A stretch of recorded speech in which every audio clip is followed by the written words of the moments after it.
So the second album, how did you feel about that one? As far as commercial performance, that one was a little different because I think,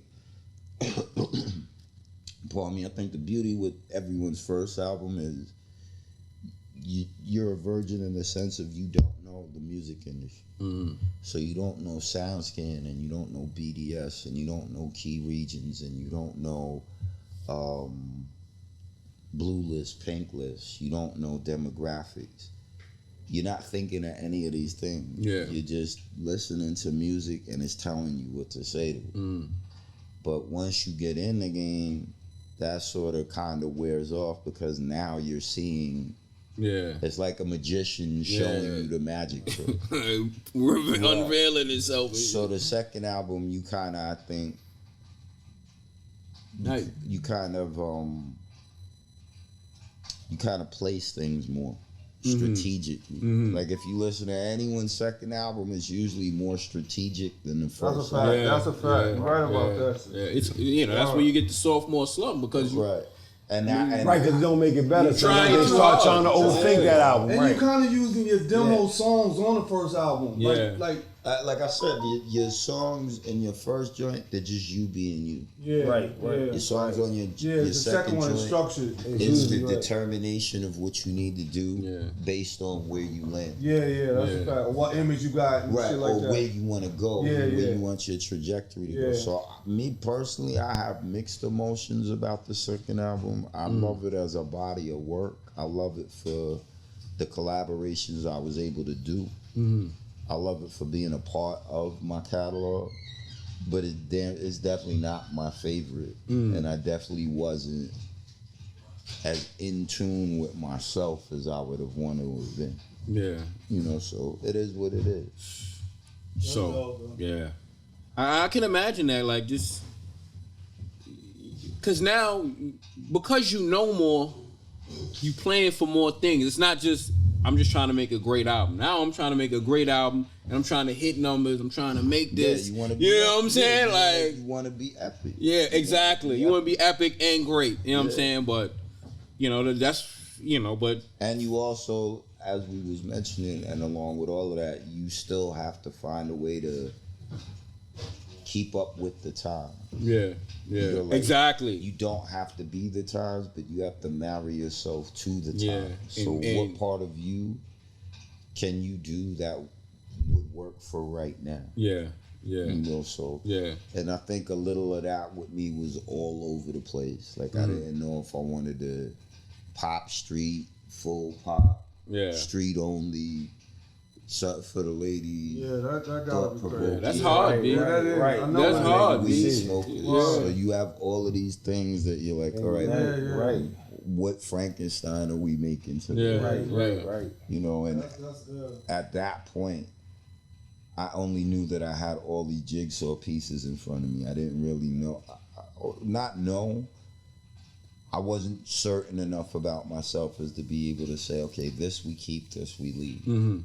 I just pretty much went with everything. And the average fan is not noticing that you have to do that as an artist. No, they just want the finished product and they go exactly. with that. They just want what they want. They got the anticipation. The last one was like this, and then there's that too because you don't want to let them down. So that's a big. You know what I'm saying? You really be thinking about it one time.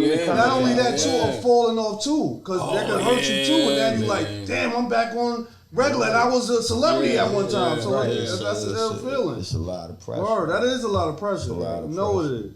Especially after a hit. That's what's really scary. After a hit. Right.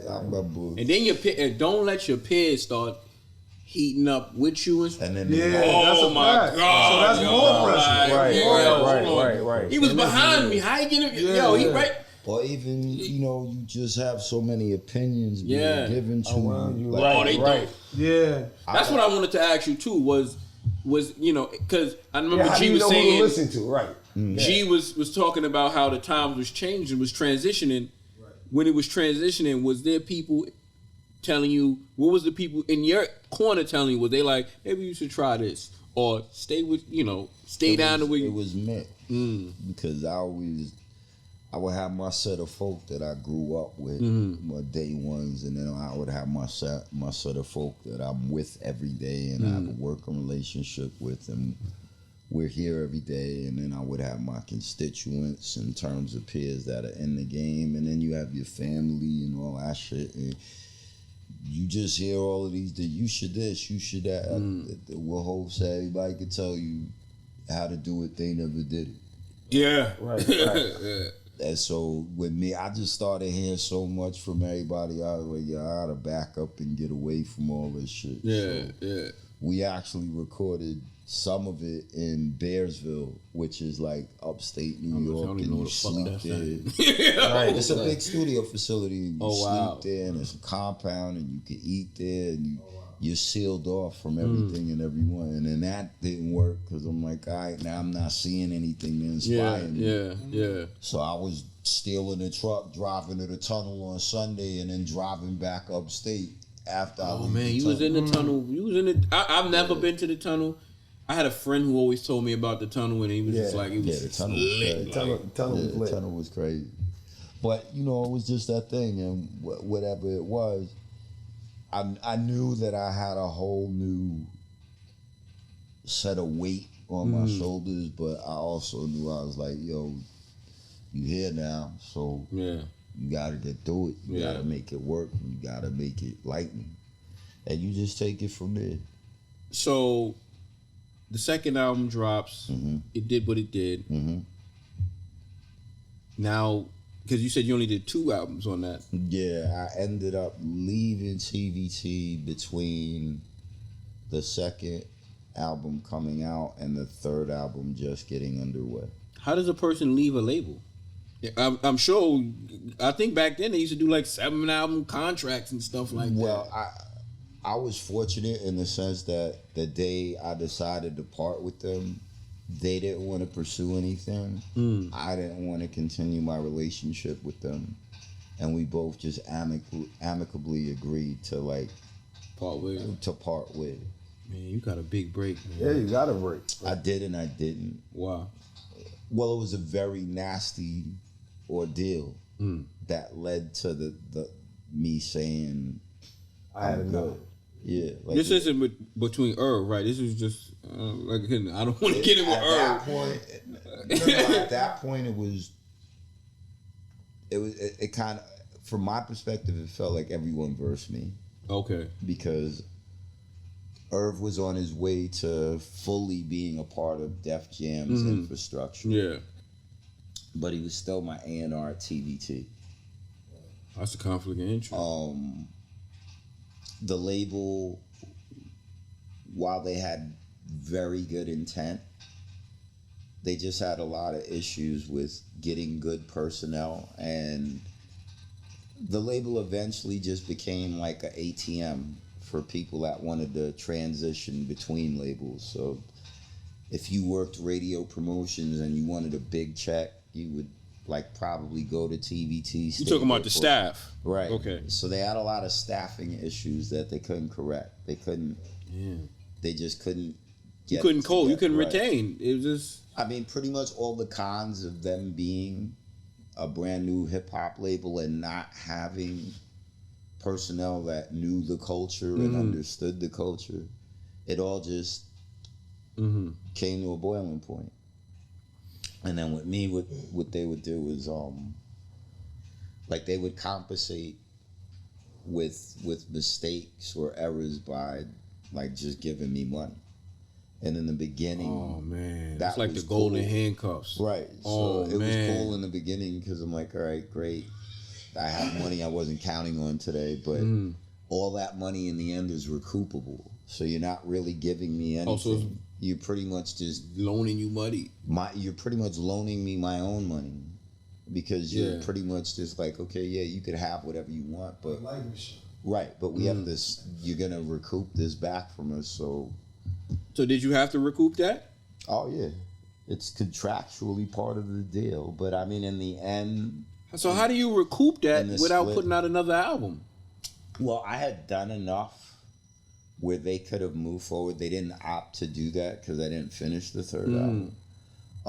But they pretty much, after my attorney and them spoke, they pretty much were like, yo, all debts are forgiven.